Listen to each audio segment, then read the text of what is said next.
Olá, gente, tudo bem? Aqui é o professor Raul de Biologia de volta para o nosso segundo encontro da semana, onde a gente está tratando de ecologia. Essa parte tranquila da biologia, gostosinha de estudar e bem de boa. Hoje a gente vai estudar mais um tema, tá? Um tema também muito legal, muito tranquilo e que a gente vai tirar de letra com certeza. A gente vai estudar a questão da dinâmica populacional em ecologia. A primeira coisa que a gente tem que diferenciar aqui nesse estudo, o que é população e o que é comunidade. População é um conjunto de indivíduos da mesma espécie e comunidade são vários indivíduos de espécies diferentes. Beleza? Então, por exemplo, quando você está estudando os jacarés do Pantanal, de uma espécie específica de jacarés, você está estudando uma população de jacarés.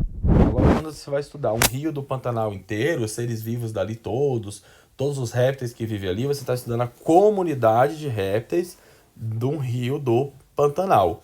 No caso do estudo da dinâmica populacional, do número de indivíduos de uma população, a gente está estudando o número de indivíduos de uma mesma espécie, beleza? Então, o que é a dinâmica populacional? É o estudo da variação de ocorrência de indivíduos de uma mesma espécie, beleza? De uma mesma espécie. As espécies, gente, nos ecossistemas, elas podem estar em três tipos de situação. Ela pode estar em declínio, ou seja, o número de indivíduos está caindo com o passar do tempo em uma população. Vamos pegar como, por exemplo, os jacarés lá do Pantanal, né, para esse nosso encontro. Opa, gente, teve aqui um probleminha, mas pronto. A mulher aqui do Google falou. Pronto. Ó. Então vejam só.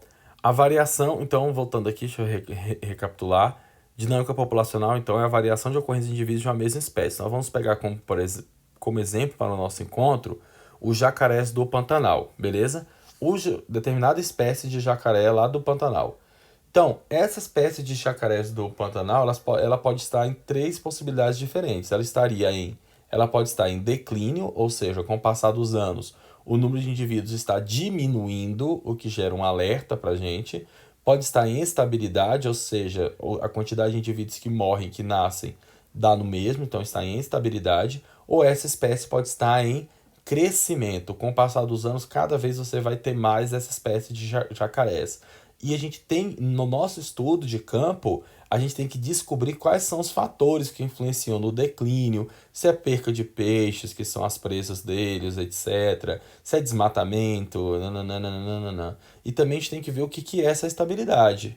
Porque se for uma estabilidade no número de indivíduos muito pequeno, isso também é um alerta para a gente. E também a gente também tem que controlar as taxas de crescimento.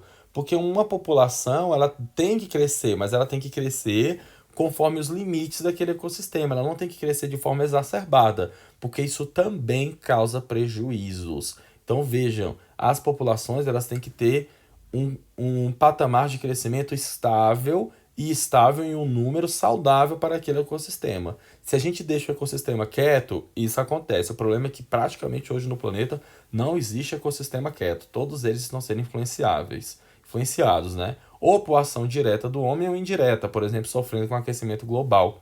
Beleza? Então não existe mais ecossistema intocável na Terra, porque até o ecossistema mais isolado sofre com aquecimento global. Então todos estão sofrendo com a presença do homem, né? Então esses processos aí influenciam as densidades populacionais como um todo. O que seria densidade populacional? Densidade populacional é o número de indivíduos dividido pela unidade de área. Ou seja, quando eu vou estudar a densidade populacional dessa população de jacarés em determinado rio do Pantanal, eu vou determinar uma área, ou seja, o meu estudo ele é considerando a área vai ser o leito do rio mais 1 quilômetro de cada margem. Pronto, essa é a sua área. E você vai contar os indivíduos para saber a densidade populacional. Você poderia, por exemplo, comparar a população de jacarés de um rio do Pantanal com a população de jacarés de um outro rio do Pantanal, para você ver onde a densidade populacional de jacarés é maior, desse jacaré que você estuda. Beleza? Olha só, gente, o que influencia o crescimento da população de uma espécie? Dependendo, né, da espécie que você está estudando, esses fatores podem mudar. Se você está estudando planta, animal, etc., fungo, tudo muda. Mas basicamente, os seres vivos eles vão depender de fatores abióticos e fatores bióticos dos ecossistemas para definir a sua taxa de crescimento. Isso aqui é bem tranquilo, né? Fatores abióticos seria disponibilidade hídrica, disponibilidade de luz, qualidade de nutrientes do solo. Já os fatores bióticos seriam o número de suas presas e o número de seus predadores, os seus parasitas, as doenças, etc, etc, etc. Então vejam, é importante a gente lembrar isso, gente. Doença é fator biótico. Ah, meu Deus, se for uma virose, né? Vai ser fator biótico ou abiótico? Complicado que aí não define se vírus é ser vivo ou não, mas aí ninguém vai entrar nessa seara aí que ninguém quer se complicar lá para receber recurso, né, nas provas. Então, os fatores bióticos entram as presas, os predadores daquela espécie, ou seja, a quantidade de peixes que o jacaré come. Predador ele não vai ter, porque esse exemplo que eu peguei é topo de cadeia. Mas também a quantidade de parasitas e de seres que provocam doenças que levam à morte desses indivíduos entraria aqui nos fatores bióticos, beleza? Já a disponibilidade hídrica de luz e qualidade do solo, fatores abióticos, tá? Olha só, gente, se os recursos fossem ilimitados, isso aqui aparece muito em prova, tá? Esses dois gráficos aqui, ó. Esse gráfico aqui, em comparação com esse gráfico aqui, sempre aparece em prova. Vamos destrinchar isso aqui agora. Olha só, se os recursos para a nossa população de jacarés do Pantanal fossem ilimitados, eles iam crescer de forma exponencial. Eles iam reproduzir, reproduzir, reproduzir, reproduzir, reproduzir de forma exponencial. Os seres vivos têm essa capacidade de reprodução ilimitada. Se você tiver recurso suficiente, não tiver predador, tiver peixe que não acaba mais, eles vão crescendo, crescendo, crescendo, crescendo sem parar. Só que isso aqui é o que acontece no lindo mundo da imaginação, porque nós sabemos que os fatores bióticos e abióticos eles são limitados. O rio não é infinito, a quantidade de peixes no rio não é infinita, a quantidade de água não é infinita. Logo, o meio vai oferecer resistência ao crescimento desses jacarés. Embora o jacaré tenha o potencial para reproduzir e chegar ao número de milhares deles, o meio não deixa que isso aconteça. Eu tenho, na realidade ambiental, então veja, esse é a expectativa, né? Expectativa. E isso aqui é a realidade. Pronto, parece aquele meme lá. Realidade. Realidade. Nossa, que legal, dá para escrever e segurar assim, ó, e não apaga. Realidade. Então, aqui nós vamos para a realidade ambiental. Na realidade ambiental, o potencial biótico de reprodução da nossa espécie de jacarés é freada por quem? Pela famosa resistência do meio. É a resistência do meio que vem aqui, ó, e faz isso aqui, ó. Freia o potencial biótico, traz ele para a realidade. Olha a realidade aqui, ó. Quem foi que deu esse tapa no crescimento dos nossos jacarés aqui que veio para cá, né? Não deixou crescer de forma exponencial. A resistência do meio. O que seria essa resistência do meio? O que esse ecossistema consegue suportar de jacarés? Quem vai definir isso é o quê? Quantidade de luz que tem nesse ecossistema para produção, para produzir as plantas que os peixes comem e eles comem peixes, né? Então, quantidade de peixes, quantidade de água, quantidade de locais para reprodução, tudo, até a quantidade de fêmeas disponíveis. Isso é a famosa resistência do meio.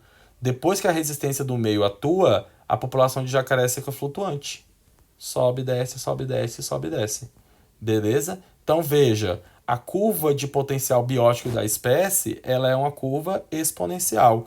A resistência do meio faz essa curva não ser mais exponencial, cresce até chegar a um certo ponto e depois fica oscilando. Aumenta a população, diminui a população, aumenta a população, diminui a população.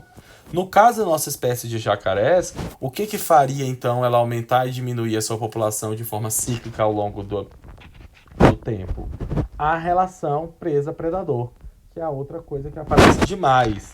Aqui eu tenho a típica relação presa-predador. Eu tenho uma relação entre cobras e ratos, mas você pode substituir isso aqui por jacarés e peixes, beleza?